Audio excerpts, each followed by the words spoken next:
आप ट्रेडिंग में कितने भी अच्छे सेटअप सीख लीजिए, कितने भी शानदार स्ट्रैटेजी बना लीजिए, लेकिन अगर एक नियम को नजरअंदाज कर दिया तो मार्केट धीरे धीरे आपका पूरा कैपिटल खा सकता है।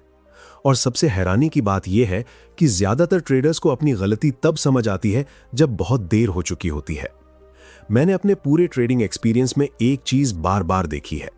लोग प्रॉफिट कमाने के तरीकों पर घंटों बिताते हैं, लेकिन खुद को बड़े नुकसान से बचाने के नियमों पर शायद ही कभी ध्यान देते हैं। और यही वजह है कि बहुत सारे ट्रेडर्स सही एनालिसिस करने के बावजूद लंबे समय तक टिक नहीं पाते। लेकिन क्या कोई ऐसा नियम है जो आपको सिर्फ नुकसान से ही नहीं बचाता, बल्कि आपके माइंडसेट, आपके डिसीजंस और आपकी पूरी ट्रेडिंग जर्नी को बदल सकता है? ऐसा नियम जिसे प्रोफेशनल ट्रेडर्स सालों से फॉलो करते आए हैं। ऐसा नियम जिसकी वजह से लगातार गलत ट्रेड होने के बाद भी एक ट्रेडर गेम में बना रहता है, जबकि दूसरे लोग धीरे धीरे मार्केट से बाहर हो जाते हैं। और सबसे दिलचस्प बात यह है कि इस नियम का संबंध किसी इंडिकेटर, किसी सीक्रेट स्ट्रैटेजी या किसी भविष्यवाणी से नहीं है। इसका संबंध है उस एक फैसले से जो तय करता है कि आप मार्केट में लंबे समय तक टिकेंगे या नहीं। आज मैं आपको उसी 3% रूल के पीछे छिपी सोच, उसकी असली ताकत और उस साइकोलॉजी के बारे में विस्तार से बताने वाला हूं जिसने मेरी ट्रेडिंग को देखने का पूरा नजरिया बदल दिया। और जब आप इस सिद्धांत को गहराई से समझ लेंगे, तब शायद आप भी ट्रेडिंग को पहले की तरह कभी नहीं देख पाएंगे। जब भी 3% रूल की बात होती है तो बहुत सारे ट्रेडर्स के मन में एक सवाल आता है, आखिर सिर्फ 3% ही क्यों? 5% क्यों नहीं? 10% क्यों नहीं? और क्या सच में इतना छोटा सा नियम किसी ट्रेडर के भविष्य को बदल सकता है? अगर आपके मन में भी कभी यह सवाल आया है तो मैं आपको बताना चाहता हूं कि यही सवाल कभी मेरे मन में भी आया था। जब मैंने ट्रेडिंग की शुरुआत की थी तब मेरा पूरा ध्यान सिर्फ इस बात पर रहता था कि अगला ट्रेड कितना बड़ा प्रॉफिट देगा। मैं लगातार ऐसे सेटअप ढूंढता था जो मुझे ज्यादा से ज्यादा पैसा कमा कर दे। मुझे लगता था कि सफल ट्रेडर वही होता है जो हर बार सही साबित हो। लेकिन कुछ समय बाद मैंने महसूस किया कि मार्केट को इससे कोई फर्क नहीं पड़ता कि मैं कितना कॉन्फिडेंट हूं या मुझे अपने एनालिसिस पर कितना भरोसा है। मार्केट सिर्फ संभावनाओं के आधार पर चलता है। और यहीं पर मैंने अपनी जीवन की सबसे महत्वपूर्ण बात सीखी। एक ट्रेड कभी भी आपकी सफलता तय नहीं करता, लेकिन एक गलत रिस्क जरूर आपके पूरे अकाउंट को खतरे में डाल सकता है। जरा सोचिए, अगर आपके पास 1 लाख रुपए का अकाउंट है और आप एक ही ट्रेड में 10% का रिस्क लेते हैं तो एक गलत ट्रेड में 10,000 रुपए चले जाएंगे। अब अगर लगातार 4 या 5 ट्रेड गलत हो जाएं, जो कि बिल्कुल सामान्य बात है क्योंकि कोई भी ट्रेडर हर बार सही नहीं हो सकता, तो आपका आत्मविश्वास भी टूटने लगेगा और आपका अकाउंट भी तेजी से छोटा होने लगेगा। लेकिन सवाल यह है कि लगातार गलत ट्रेड होने की संभावना क्या वास्तव में होती है? बिल्कुल होती है। और यही वो बात है जिसे ज्यादातर नए ट्रेडर्स समझ नहीं पाते। वे सोचते हैं कि अगर उनकी स्ट्रैटेजी अच्छी है तो उन्हें नुकसान नहीं होगा। लेकिन मैं हमेशा कहता हूं कि दुनिया की सबसे बेहतरीन स्ट्रैटेजी भी नुकसान से नहीं बचा सकती, क्योंकि नुकसान ट्रेडिंग का हिस्सा है, गलती नहीं। यहीं से 3% रूल का महत्व शुरू होता है। मैंने धीरे धीरे समझा कि मेरा असली काम हर ट्रेड को जीतना नहीं है। मेरा असली काम अपने कैपिटल की रक्षा करना है, क्योंकि अगर कैपिटल सुरक्षित रहेगा तो मेरे पास अगले अवसरों का फायदा उठाने का मौका हमेशा रहेगा। लेकिन अगर मैंने एक ही दिन में अपने अकाउंट का बड़ा हिस्सा गंवा दिया तो फिर शानदार अवसर भी मेरे लिए बेकार हो जाएंगे। अब यहां एक और सवाल पैदा होता है, अगर मुझे अपने एनालिसिस पर पूरा भरोसा है तो फिर मैं बड़ा रिस्क क्यों न लूं? यही सोच सबसे ज्यादा खतरनाक होती है, क्योंकि मार्केट आपके विश्वास के अनुसार नहीं चलता। मार्केट आपकी उम्मीदों के अनुसार नहीं चलता। मार्केट सिर्फ वही करता है जो उसे करना होता है। मैंने अपने एक्सपीरियंस में कई ऐसे ट्रेडर्स देखे जो लगातार कुछ सफल ट्रेड्स के बाद खुद को अजेय समझने लगे। उन्हें लगने लगा कि अब वे मार्केट को पूरी तरह समझ चुके हैं, और यहीं से उनकी सबसे बड़ी गलती शुरू हुई। उन्होंने अपने पोजीशन साइज बढ़ाने शुरू कर दिए, उन्होंने रिस्क बढ़ाना शुरू कर दिया, और फिर एक ऐसा ट्रेड आया जिसने कई महीनों का प्रॉफिट कुछ घंटों में खत्म कर दिया। क्या इसका मतलब यह है कि उनकी स्ट्रैटेजी खराब थी? नहीं, उनकी सबसे बड़ी समस्या स्ट्रैटेजी नहीं थी।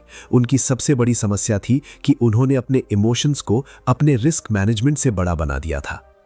और मैं आपको अपने जीवन का एक महत्वपूर्ण अनुभव बताना चाहता हूं। एक समय ऐसा था जब मुझे लगता था कि अगर मैं ज्यादा पैसा लगाऊंगा तो ज्यादा तेजी से सफल हो जाऊंगा। लेकिन वास्तविकता इसके बिल्कुल उलट निकली। जितना बड़ा रिस्क मैं लेता था उतना ही ज्यादा डर मेरे अंदर पैदा होता था। छोटी छोटी कैंडल्स मुझे परेशान करने लगती थी। हर छोटी गिरावट मुझे बेचैन कर देती थी। मैं अपने प्लान से हटने लगता था और धीरे धीरे मुझे समझ आने लगा कि समस्या मार्केट में नहीं है, समस्या इस बात में है कि मैंने अपने ऊपर जरूरत से ज्यादा दबाव डाल दिया है। फिर मैंने खुद से एक सवाल पूछा, अगर मुझे लंबे समय तक इस खेल में टिकना है तो क्या ज्यादा जरूरी है, जल्दी पैसा कमाना या लंबे समय तक अवसरों के लिए तैयार रहना? और इसी सवाल का जवाब मुझे 3% रूल तक लेकर गया। मैंने ये स्वीकार कर लिया कि मैं भविष्य नहीं जानता। मैं ये भी नहीं जानता कि अगला ट्रेड प्रॉफिट देगा या नुकसान, लेकिन मैं एक चीज जरूर नियंत्रित कर सकता हूं। मैं ये नियंत्रित कर सकता हूं कि अगर मेरा अनुमान गलत साबित हुआ तो मैं कितना नुकसान स्वीकार करूंगा। और यकीन मानिए, जिस दिन मैंने इस सोच को अपनाया उसी दिन ट्रेडिंग मेरे लिए तनाव का खेल नहीं रही, क्योंकि मुझे पता था कि चाहे कुछ भी हो जाए मैं अपने पूरे अकाउंट को किसी एक विचार के भरोसे दांव पर नहीं लगा रहा हूं। और यही 3% रूल की असली शुरुआत है। यह सिर्फ एक संख्या नहीं है, यह अपने आप से किया गया एक वादा है। एक ऐसा वादा जो कहता है कि मैं मार्केट को नियंत्रित करने की कोशिश नहीं करूंगा, लेकिन मैं अपने रिस्क को जरूर नियंत्रित करूंगा। और जब एक ट्रेडर इस अंतर को समझ लेता है तब वो सिर्फ ट्रेड करना नहीं सीखता, बल्कि वो वास्तव में एक प्रोफेशनल की तरह सोचना शुरू कर देता है। बहुत सारे ट्रेडर्स 3% रूल को सुन तो लेते हैं, लेकिन उनके मन में एक सवाल हमेशा रहता है, अगर मेरी स्ट्रैटेजी अच्छी है, मेरा एनालिसिस मजबूत है और मुझे अपने सेटअप पर पूरा भरोसा है, तो फिर मैं सिर्फ 3% तक ही खुद को क्यों सीमित करूं? क्या इससे मेरी कमाई धीमी नहीं हो जाएगी? मैं आपको बताना चाहता हूं कि कभी मैं भी बिल्कुल इसी तरह सोचता था। मुझे लगता था कि अगर मेरे पास एक शानदार अवसर है तो मुझे उस अवसर का पूरा फायदा उठाना चाहिए। मैं ये मानकर चलता था कि अगर मेरा एनालिसिस सही है तो बड़ा रिस्क लेना समझदारी है। लेकिन धीरे धीरे मार्केट ने मुझे एक ऐसी सच्चाई सिखाई जिसे समझने के बाद मेरा ट्रेडिंग को देखने का नजरिया पूरी तरह बदल गया। मार्केट में सबसे बड़ा खतरा गलत एनालिसिस नहीं है, सबसे बड़ा खतरा है जरूरत से ज्यादा सेल्फ कॉन्फिडेंस। क्योंकि जब इंसान लगातार कुछ अच्छे ट्रेड्स कर लेता है तो उसके अंदर एक भ्रम पैदा होने लगता है। उसे लगने लगता है कि अब वो मार्केट को समझ चुका है, अब उससे गलती नहीं होगी, और यहीं से खतरे की शुरुआत होती है। मैंने अपने ट्रेडिंग एक्सपीरियंस में ऐसे बहुत सारे ट्रेडर्स देखे हैं जो लगातार 5 या 6 सफल ट्रेड्स के बाद अपने पोजीशन साइज को 2 गुना कर देते थे। उन्हें लगता था कि अब उनके पास कोई खास समझ आ गई है, लेकिन फिर एक ऐसा ट्रेड आता था जो उनकी सारी सोच को बदल देता था। और सच कहूं, मैंने खुद भी ये गलती की थी। एक समय ऐसा था जब लगातार कुछ अच्छे ट्रेड्स के बाद मेरा सेल्फ कॉन्फिडेंस बहुत बढ़ गया था। मुझे लगने लगा था कि मैं मार्केट की दिशा को पहले से बेहतर समझने लगा हूं, और उसी सेल्फ कॉन्फिडेंस में मैंने अपने रिस्क को बढ़ाना शुरू कर दिया। शुरुआत में सब कुछ अच्छा चल रहा था, लेकिन फिर एक दिन मार्केट ने वैसा व्यवहार नहीं किया जैसा मैं सोच रहा था। एक नुकसान हुआ। मैंने सोचा कोई बात नहीं, अगला ट्रेड उसे कवर कर देगा, लेकिन दूसरा ट्रेड भी गलत हो गया। फिर मेरे मन में एक सवाल पैदा हुआ, क्या मैं सच में गलत हो सकता हूं? और यहीं से इमोशंस का खेल शुरू हो गया। मैंने तीसरे ट्रेड में और ज्यादा रिस्क लेना शुरू कर दिया, क्योंकि अब मेरा उद्देश्य सही ट्रेड करना नहीं था, अब मेरा उद्देश्य अपना खोया हुआ पैसा वापस लाना था। क्या आपने कभी ऐसा महसूस किया है, जब नुकसान होने के बाद आपको लगता है कि अगला ट्रेड हर हाल में लेना चाहिए क्योंकि उसी से सब कुछ वापस आ जाएगा? अगर ऐसा कभी हुआ है तो समझ लीजिए कि आप अकेले नहीं हैं। लगभग हर ट्रेडर इस स्थिति से गुजरता है, और यही वो जगह है जहां 3% रूल आपको बचाता है, क्योंकि ये सिर्फ आपके पैसे की रक्षा नहीं करता, बल्कि ये आपके इमोशंस को भी नियंत्रित करने में मदद करता है। जब आप पहले से तय कर लेते हैं कि एक निश्चित सीमा के बाद आप और ज्यादा रिस्क नहीं लेंगे, तब आपका दिमाग धीरे धीरे शांत रहना सीखता है। अब यहां एक और सवाल आता है, अगर लगातार नुकसान हो रहे हो तो क्या ट्रेडिंग बंद कर देनी चाहिए?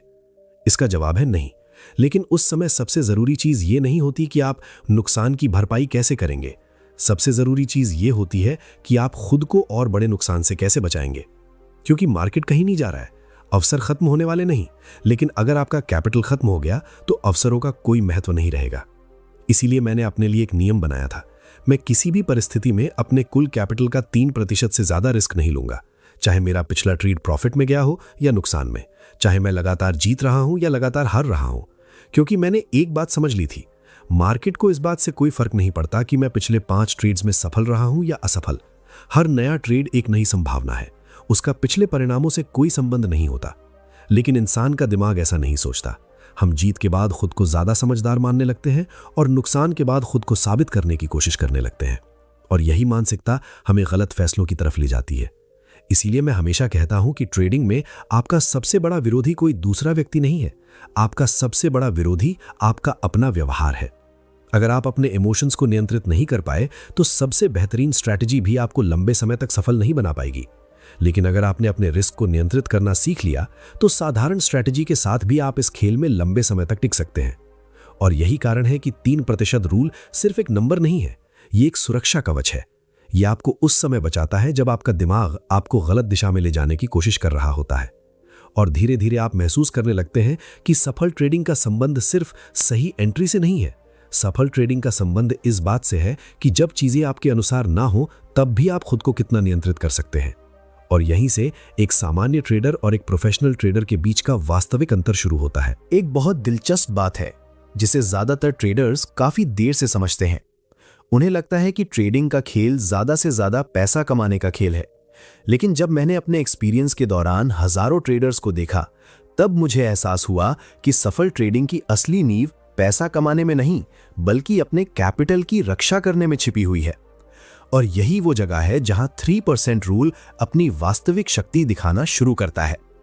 अब यहां एक सवाल पैदा होता है, अगर मैं हर ट्रेड में सिर्फ सीमित रिस्क लेता रहूं तो क्या मैं धीरे धीरे आगे नहीं बढ़ूंगा? क्या बड़े प्रॉफिट के लिए बड़ा रिस्क लेना जरूरी नहीं है? पहली नजर में यह बात सही लग सकती है, लेकिन वास्तविकता बिल्कुल अलग है। मैं आपको एक ऐसी बात बताना चाहता हूं जिसने मेरी पूरी सोच बदल दी थी। मार्केट में बड़े पैसे वे लोग नहीं कमाते जो सबसे ज्यादा रिस्क लेते हैं। बड़े पैसे वे लोग कमाते हैं जो सबसे लंबे समय तक खेल में बने रहते हैं, क्योंकि मार्केट हमेशा अवसर देता रहता है, लेकिन अवसरों का फायदा वही उठा सकता है जिसके पास कैपिटल बचा हुआ हो। जरा सोचिए, अगर किसी ट्रेडर के पास 1 लाख रुपए का अकाउंट है और वो हर ट्रेड में 10% रिस्क ले रहा है, तो लगातार 5 गलत ट्रेड उसके अकाउंट को बुरी तरह प्रभावित कर सकते हैं। और सबसे महत्वपूर्ण बात यह है कि लगातार 5 गलत ट्रेड होना कोई असामान्य घटना नहीं है। क्या दुनिया का सबसे बेहतरीन ट्रेडर भी लगातार 5 गलत ट्रेड कर सकता है? बिल्कुल कर सकता है, क्योंकि ट्रेडिंग भविष्यवाणी का खेल नहीं है, ये संभावनाओं का खेल है। और संभावनाओं के खेल में नुकसान पूरी तरह सामान्य है। लेकिन यहां समस्या नुकसान नहीं है, समस्या यह है कि अधिकतर लोग नुकसान को असफलता मान लेते हैं। मैंने भी अपने शुरुआती दिनों में यही गलती की थी। जब भी कोई ट्रेड गलत होता था तो मुझे लगता था कि शायद मुझसे कोई बड़ी गलती हो गई है। मैं अपने ऊपर शक करने लगता था। मुझे लगता था कि मुझे मार्केट की समझ नहीं है। लेकिन फिर धीरे धीरे मैंने खुद से एक सवाल पूछा, अगर मैं अपने बिजनेस में हूं और वहां कुछ खर्चे होते हैं तो क्या मैं हर खर्च को असफलता मानूंगा? बिल्कुल नहीं। फिर ट्रेडिंग में नुकसान को असफलता क्यों मानूं? और यहीं से मेरे माइंडसेट में सबसे बड़ा बदलाव आया। मैंने नुकसान को अपनी पहचान से अलग करना शुरू कर दिया। मैंने समझा कि एक नुकसान मुझे असफल इंसान नहीं बनाता। एक नुकसान सिर्फ एक परिणाम है और परिणाम हमेशा बदलते रहते हैं। अब एक और सवाल आता है, अगर लगातार नुकसान होते रहें तब क्या करना चाहिए? क्या उस समय रिस्क बढ़ाकर जल्दी रिकवरी करने की कोशिश करनी चाहिए? यहीं पर ज्यादातर लोग सबसे बड़ी गलती कर बैठते हैं, क्योंकि नुकसान के बाद इंसान का दिमाग लॉजिक से नहीं बल्कि इमोशन से काम करना शुरू कर देता है। उसे लगता है कि अगर वो एक बड़ा ट्रेड ले लेगा तो सब कुछ वापस आ जाएगा। लेकिन वास्तविकता में यही सोच उसे और गहरे नुकसान की तरफ ले जाती है। मैं हमेशा कहता हूं कि मार्केट से बदला लेने की कोशिश मत कीजिए। मार्केट को इस बात से कोई फर्क नहीं पड़ता कि आपने कितना खोया है। मार्केट आपके दर्द को नहीं समझता। मार्केट सिर्फ अवसर देता है और उन अवसरों का फायदा वही उठा पाता है जो भावनात्मक रूप से स्थिर रहता है। यही कारण है कि मैंने अपने पूरे ट्रेडिंग करियर में एक बात को सबसे ज्यादा महत्व दिया। मैं हर समय सही होने की कोशिश नहीं करता, मैं सिर्फ अपने कैपिटल की रक्षा करने की कोशिश करता हूं, क्योंकि मुझे पता है कि अगर मेरा कैपिटल सुरक्षित है तो मेरे पास हमेशा अगला अवसर मौजूद रहेगा। और सच कहूं, जब मैंने इस बात को दिल से स्वीकार कर लिया तभी ट्रेडिंग मेरे लिए आसान होने लगी। अब मैं हर ट्रेड को जीवन और मृत्यु की तरह नहीं देखता था। अब मैं हर ट्रेड को सिर्फ एक संभावना की तरह देखने लगा था। अगर वो सफल हुआ तो अच्छा, अगर वो सफल नहीं हुआ तो भी कोई समस्या नहीं, क्योंकि मैं जानता था कि मेरा भविष्य किसी एक ट्रेड पर निर्भर नहीं करता। मेरा भविष्य मेरे अनुशासन पर निर्भर करता है। और यही 3% रूल की सबसे बड़ी ताकत है। यह आपको जल्दी अमीर बनने का सपना नहीं दिखाता, यह आपको लंबे समय तक सफल बने रहने का रास्ता दिखाता है। और ट्रेडिंग की दुनिया में यही वो सोच है जो अंत में सबसे बड़ा अंतर पैदा करती है। एक समय के बाद मैंने ये महसूस किया कि ट्रेडिंग में सबसे बड़ी लड़ाई मार्केट के साथ नहीं होती, सबसे बड़ी लड़ाई हमारे अपने दिमाग के साथ होती है। क्योंकि मार्केट हमें हर दिन परखता है, कभी वो हमें प्रॉफिट देता है, कभी नुकसान देता है, और इन दोनों परिस्थितियों में हमारा व्यवहार ही तय करता है कि हम लंबे समय तक टिक पाएंगे या नहीं। बहुत सारे लोग ये मानते हैं कि ट्रेडिंग में सफलता का मतलब है हमेशा सही होना, लेकिन मेरे पूरे एक्सपीरियंस ने मुझे एक बिल्कुल अलग सच्चाई सिखाई। मैंने देखा कि जो लोग हर समय सही साबित होने की कोशिश करते हैं वे अक्सर भावनाओं के जाल में फंस जाते हैं, जबकि जो लोग अपने रिस्क को नियंत्रित करने पर ध्यान देते हैं वे धीरे धीरे मजबूत होते चले जाते हैं। और शायद यही वो सबसे बड़ा परिवर्तन था जिसने मेरे ट्रेडिंग को देखने का नजरिया पूरी तरह बदल दिया।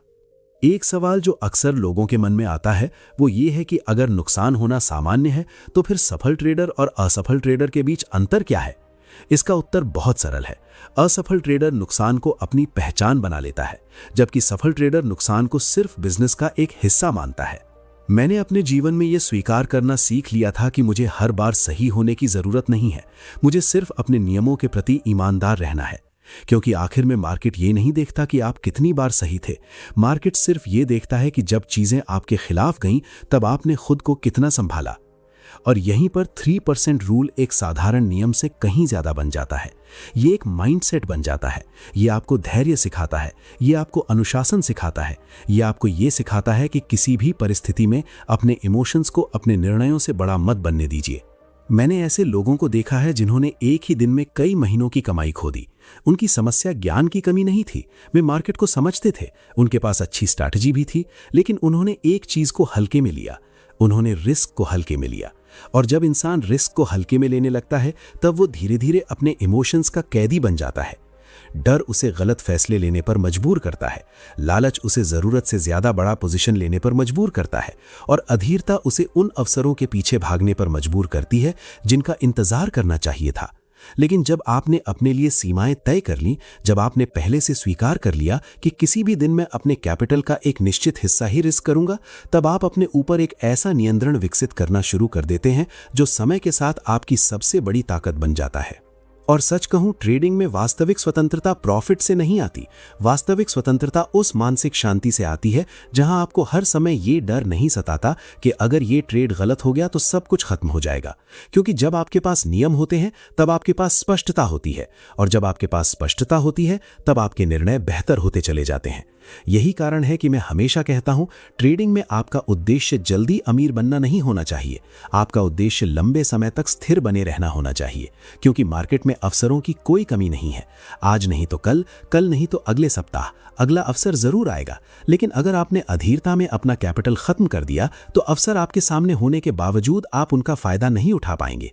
और अगर मैं अपने पूरे ट्रेडिंग एक्सपीरियंस और इस सोच का सार एक वाक्य में बताना चाहूं तो मैं यही कहूंगा कि सफलता का संबंध इस बात से नहीं है कि आपने कितना पैसा कमाया। सफलता का संबंध इस बात से है कि आपने अपने कठिन समय में खुद को कितना नियंत्रित किया। क्योंकि बड़े विजेता वे नहीं होते जो कभी हारते नहीं, बड़े विजेता वे होते हैं जो हारने के बाद भी टूटते नहीं। और यही सोच मैंने अपने जीवन में अपनाई। मैंने मार्केट को नियंत्रित करने की कोशिश करना छोड़ दिया, मैंने भविष्य को नियंत्रित करने की कोशिश करना छोड़ दिया, मैंने सिर्फ अपने रिस्क को नियंत्रित करना शुरू किया, और उसी दिन से मेरी ट्रेडिंग बदलने लगी। अगर आप सच में इस जानकारी को अपने जीवन में इस्तेमाल करना चाहते हैं तो सबसे पहले खुद से ये वादा कीजिए कि आप किसी एक ट्रेड को अपने भविष्य का फैसला नहीं बनने देंगे। हर ट्रेड को सिर्फ एक संभावना की तरह देखिए, जीवन और मृत्यु की तरह नहीं। अपने नियमों को अपने इमोशन से ऊपर रखिए। जब प्रॉफिट मिले तब भी विनम्र रहिए, जब नुकसान हो तब भी शांत रहिए, क्योंकि स्थिर माइंडसेट ही स्थिर परिणाम पैदा करता है। अपने कैपिटल की रक्षा कीजिए क्योंकि वही आपका सबसे बड़ा हथियार है। अपने अनुशासन की रक्षा कीजिए क्योंकि वही आपकी सबसे बड़ी संपत्ति है। और अपने माइंडसेट की रक्षा कीजिए क्योंकि अंत में ट्रेडिंग में सबसे बड़ी जीत मार्केट के ऊपर नहीं बल्कि खुद के ऊपर हासिल की जाती है। और मैं आपको यही बात छोड़कर जाना चाहता हूं। मैं हर बार सही नहीं हो सकता, आप भी हर बार सही नहीं हो सकते, लेकिन हम दोनों अपने रिस्क को नियंत्रित कर सकते हैं। और जब एक ट्रेडर इस एक बात को दिल से स्वीकार कर लेता है तब सफलता उसके लिए कोई संयोग नहीं रहती बल्कि समय के साथ मिलने वाला एक स्वाभाविक परिणाम बन जाती है।